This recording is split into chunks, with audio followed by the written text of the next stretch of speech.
Behind the Cloister Walls: The Musical Rebellion of Italian Nuns During the 16th and 17th Centuries, by Moriah Jensen, for my public musicology project of fall 2022. This journal belongs to Moriah Jensen, time traveler. This journal is my meager attempt at highlighting the valuable work of female composers during the Italian Renaissance, a time when women's musical expression was as limited as their roles in society. Or so people thought. During my travels, I have discovered a musical and societal rebellion that happened behind the cloister walls of convents across Italy. Though quiet in the public eye, this rebellion sang loudly within those closed spaces as women of the order fought back against the limits placed upon them and their musical expression. Throughout my time on the road of history, I met, while disguised as a person of the times, several incredible women who were at the forefront of these quiet yet sonorous rebellions. They were not the only ones, but were certainly some of the most influential at the time. I have chronicled their stories in this journal with the hope that my brief interactions with them may inspire others to explore these stories for themselves. Egypt, 310 CE. Today, I visited a Christian congregation of worshippers in Egypt called the Therapeutai, where women were allowed to sing and be a part of the rituals of the service. The allowance of women to participate in such services was fairly common prior to 313 CE, when the Christian Church started to standardize its elements. This is not often the case in the future, which makes me wonder what societal factors influence women's roles both in worship and society to change. What a drastic change from one time period to another. Travel plan. Egypt, to see the congregations of antiquity. Germany, to visit Rupertsberg Convent. Italy, plan to spend several lengths of time here. Need clothes for various time periods. Research period hairstyles. Prep backstories for each location. Rupertsberg, Germany, 1178. This evening, I sat down with Hildegard von Bingen, abbess of the medieval convent of Rupertsberg, Germany, and a celebrated composer. Though I could not tell her of her future renown. Timey-wimey stuff. It was amazing to converse with someone who would have such a significant part to play in the grand scheme of Western music history. She is not as widely known as some of her male counterparts, but her influence is certainly felt in the broader canon. Her dedication to the sisters is clear, and her passion for music is unmistakable. During my visit, she read to me a letter she composed in response to the banning of singing the offices because of a disobedience. She has built quite the argument against the decree of church officials. Therefore, those of the church who have imposed silence on the singing of the chants for the praise of God without well-considered weight of reason, so that they have unjustly stripped God of the grace and comeliness of his own praise, will be without the company of the angelic songs of praise in heaven. Hildegard von Bingen. Bologna, Italy, 1560. I have arrived in Italy and begun to scope out the convents of the country, of which there are many. In Bologna alone, there are nearly 100 convents, some with more notoriety than others, and this is likely where I will spend most of my time during this bout of travel. I will write more later about what else I observe. It's astonishing. Families here in Bologna and other Italian cities as well send their daughters to the convent, as if sending them off into marriage. I overheard one rich-looking man say to the bishop, "This is a more economic option than paying a dowry for her marriage." Apparently, the cost of entering the convent is not as steep as the cost of marrying. However, not all of the nuns entered the convents on the whim of their families. I have spoken to some of the sisters at San Lorenzo, and they told me they voluntarily took vows as a way to get an education and have more freedom. I have yet to see how much freedom is allotted to them within the walls of these places, but entering the convent seems to be a more desirable alternative to marrying or ending up on the streets. Bologna, Italy, 1560. I have settled into the convent of San Lorenzo disguised as a servant of higher rank, which will hopefully allow me to speak more directly with the women here.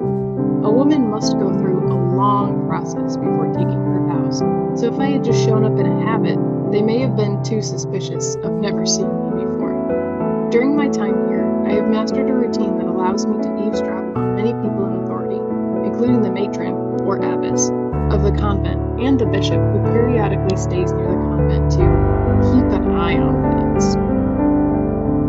San Lorenzo shown on drawing of 16th to 17th century Bologna. I have gathered that the only place a woman can freely worship is in fact here, in the convent and others like it.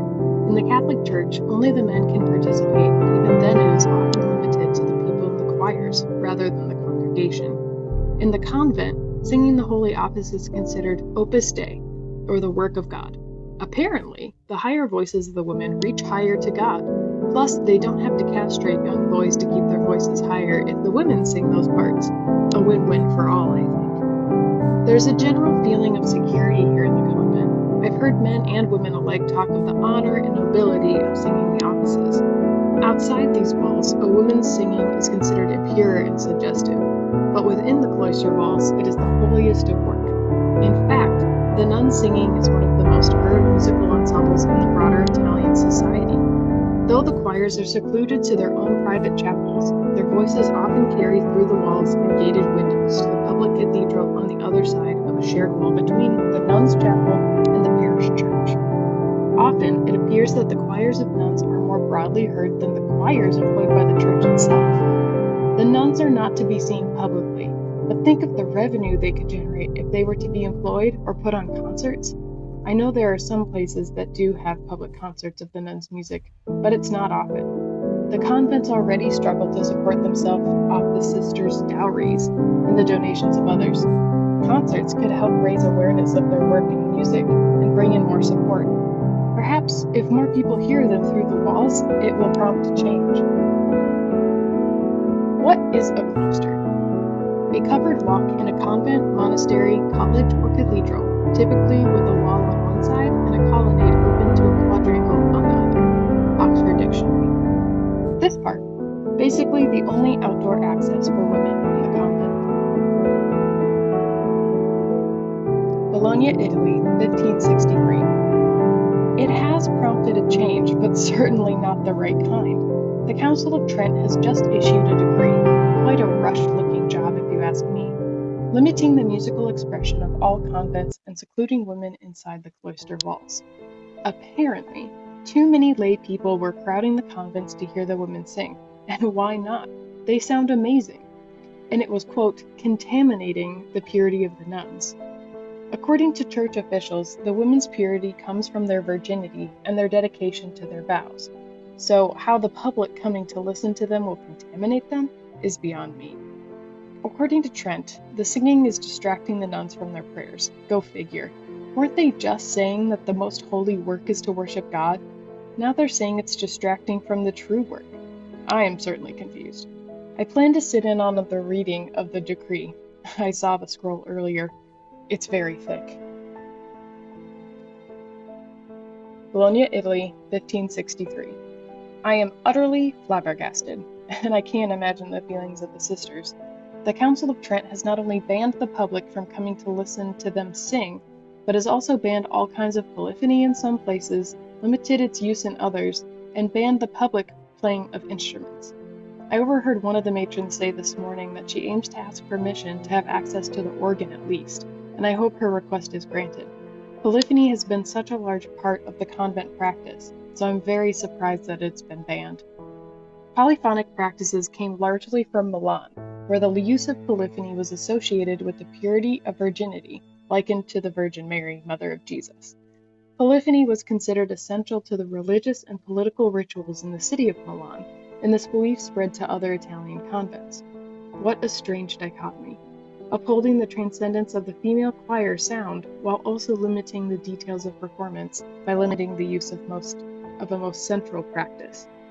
Perhaps the most awful and most significant bit of the decree is the requirement for strict monastic enclosure.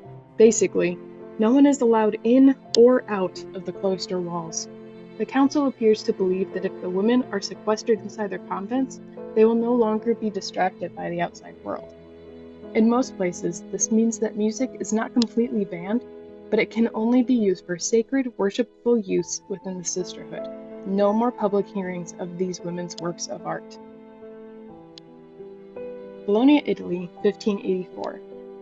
I have traveled ahead a bit to see how the nuns are faring under this new edict. I expect I will find sorrowful communities of women who, instead of the education, relative freedom, and musical creativity they set out to find behind these walls, now find themselves faced with the same limitations that would confront them outside the cloister walls. I will report back with my observations. Well, it is not as I expected, in the most exciting of ways. While I expected to find a musicless place, I instead found quite the opposite. The matron was granted her request for an organ and one voice to accompany, and though polyphony is banned or at least limited, who's to say the organ cannot play the other parts while the singer sings the canto? She is quite pleased with her cleverness, as she should be. The other sisters also have found loopholes in the council's decrees. As I said, it was a rush job with many a thing not quite thought out to the fullest. These nuns seem to be finding much joy in taking the decrees literally in the fullest irony. In a different convent nearby, the bishop demanded the organ be removed from the shared wall between the convent chapel and the parish cathedral, so that the cathedral could be completely separated from the nuns. The nuns have done this, but then they renovated the organ to be louder, so it can still be heard through the bricks. To be clear, the women of the convents are by no means pleased with the outcome of the Council of Trent's decisions. Not only are they now limited in their musical practice, but more significantly, they are confined within the cloister walls. They can no longer share their music publicly, which is such a large part of what music is. They can share with one another inside the convent, yes, but such masterful performances ought to be shared. I have heard of some nuns being excommunicated already, forcefully removed from the order and essentially shunned by the church because they refused to adhere to this forced isolation. There are those, however, whose dedication to God and to their sisters outweighs their desire for freedom. Some, I'm sure, wonder how free they would really be beyond the cloister walls. So instead, these women continue to compose and create and teach and practice their musical and religious crafts, seeking loopholes and workarounds in the council's silly decrees. It reminds me of Hildegard von Bingen's fight back against the church authorities' unreasonable banning of the music in these spaces. Both back then and now, these nuns are using their musical skills to show the church and the world that they cannot be silenced, even behind the cloister walls. Case studies. What follows is a selection of findings from my travels. I met several women who continued to compose, teach, and be musically creative despite the harsh limitations placed on them by the Council of Trent's decrees. These are by no means the only women who rebelled against those limitations, but they are some of the most well-known and studied individuals. All of these women astound me with their creativity. Despite being faced with such limitations and complete isolation from the secular world, their music thrives and is even published outside the cloister walls. I cannot fathom the difficulty. One must be considered very good at one's craft as a woman to be published at all, let alone as a nun in Italy during this time. This speaks to their genius and perseverance, surely. It also speaks to the power of their music. Though these women could not go beyond the convent walls without risking excommunication, social ridicule, or worse, their music broke down walls stronger than the brick of the cloister. Chiara Margherita Cozzolini, 1602 to circa 1677. Cozzolani was born to upper-class parents with a long history of successful business in Milan. She and her sister were gifted sizable dowries by their grandmother, but after the death of a parent, she and her sister were sent to the convent in order to save both money and the reputation of the family. Though her sister renounced her vows and was thus fully alienated from her family and the order, Margherita stayed and added the name Chiara to her name rather than take a wholly new religious name. Musically, Cozzolani is considered to be part of a younger, more modern generation of nuns who were more concerned with the spiritual well-being of self, the sisters, and the community, rather than public acts of service. This reflects the broader push of the Church to sequester the nuns to their convents, seeking inward exploration rather than outward performance. While no record exists for her early compositional instruction happening at home, like some other women of the time, there is record of her composing within her cloister. She was well known as a proficient singer, both as a soloist and as a member of the choir, who sang the offices. See the Spotify link at the end of the journal. Her first compositions were published in 1640 when she was 37, and her work represents one of the largest surviving repertoires by a woman before 1800. See Spotify link at the end of the journal. When I spoke with Kozolany, she told me about her vast repertoire of sacred works. She wrote many motets, sacred concerti, vesper services, and mass settings. Looking through her catalog, I noticed that it appeared she stopped composing around 1660. When I asked her why, she explained her rise through the ranks of her convent, becoming abbess and even prioress. With those roles, there are many more responsibilities, she told me. Plus, with the archbishop's harsher limitations on music and their exposure to the public, I focused more on responding to that and protecting my sister from those effects. She then spoke about the letter she wrote speaking against the unjust laws and how she taught her sister music in holistic ways despite threat of punishment. Kozolany wrote many works that still fit into the Council of Trent's strict requirements for music at the convents, and though she only composed for a short amount of time in her life, her works have had lasting impacts on Western music and Catholic musical traditions. Isabella Leonarda, 1620 to 1704. Isabella Leonarda was one of the most well-known Italian composers of her time. Born and raised in Novara, Italy, she is most renowned for her numerous compositions written during her time in the order. She entered the convent at age 16 and stayed there for the rest of her life. She held many positions of authority in her convent, including Magistra Musicae, music teacher. This provided opportunities for her to continue the traditions of the nuns and ensure they continued on in younger generations. She is credited with producing nearly 200 compositions over a 60-year period. Leonarda composed for nearly every genre considered sacred, working within the limitations of the Church's influence on music, and publishing her work despite the chance for punishment. She is known for her intricate use of harmonies, which had a significant influence on the style of polyphonic music of the time. Musicians could improvise and exercise more creativity within her compositions without being too showy and getting in trouble with the Church. Some people think that because I had more authority, I was able to spend more time composing than on my duties, but this is not true. I only composed during times dedicated to rest, so that my duties were never neglected, she said. She was a very religious person who dedicated her music and her life to the Lord and to the Virgin Mary. All of her pieces are dedicated to Mary, and by the way she speaks, her religious devotion is a large part of her life and the strongest motivator behind her music. Her dedication to her sisters and her musical craft is also very evident. I wish I could tell her of how influential she would come to be in the world of convents and broader Western music.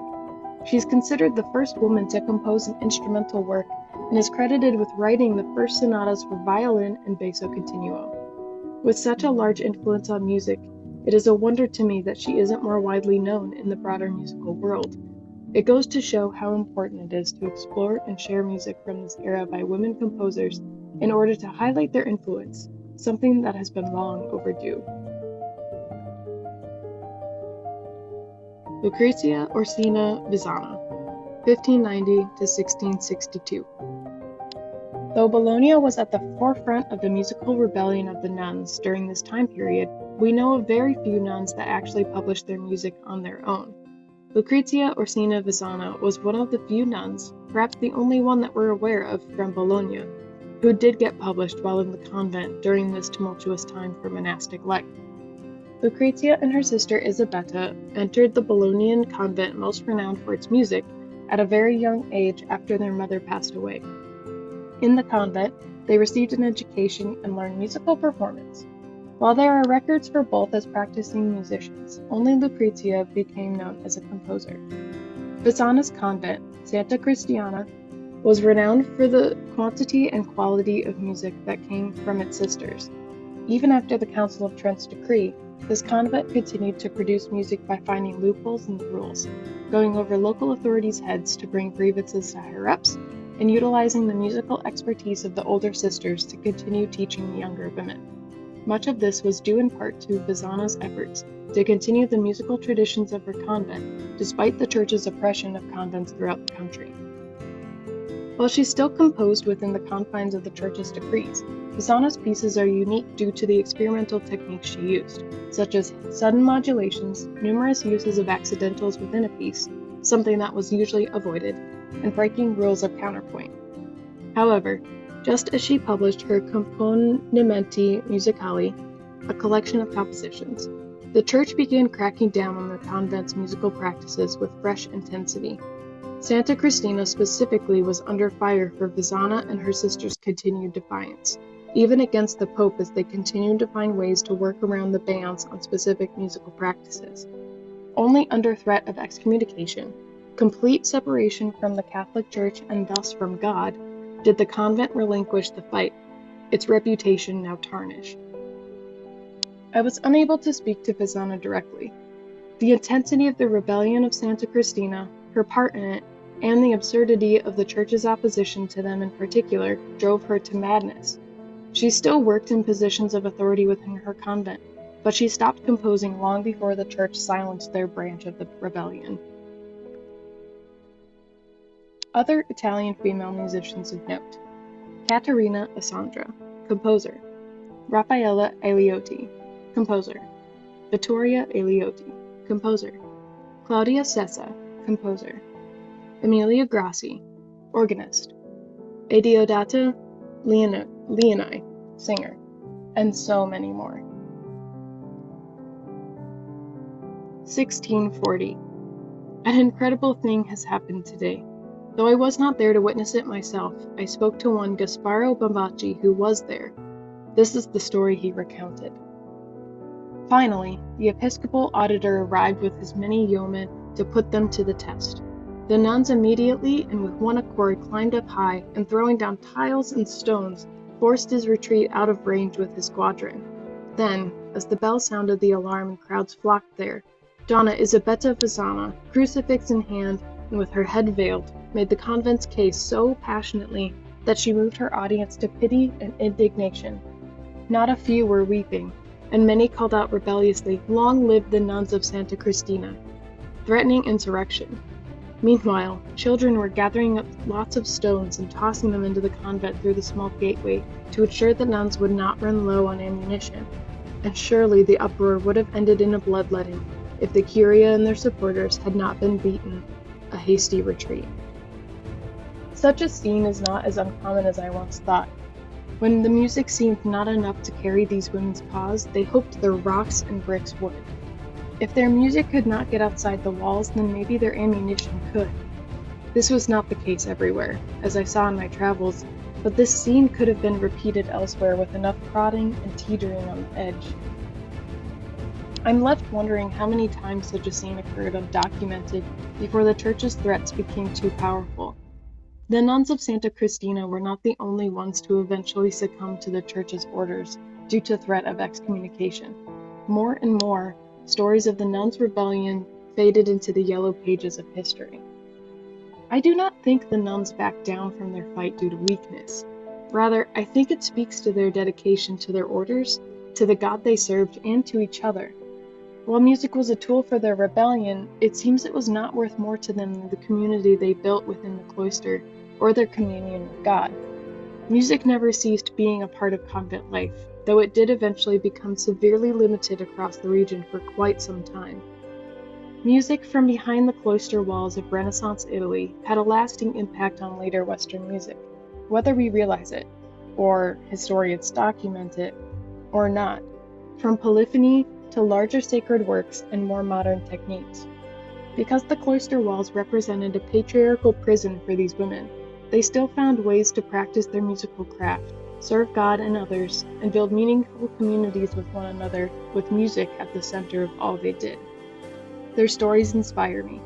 Stories of music, rebellion, and perseverance behind the cloister walls. Note to self: this CD may not work beyond 2023. Access files via Spotify at these links.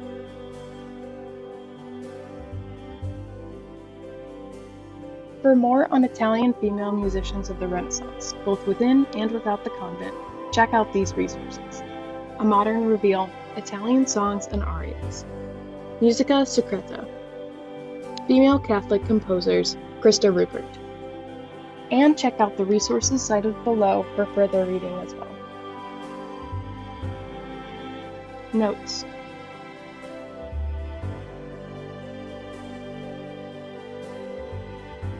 Bibliography.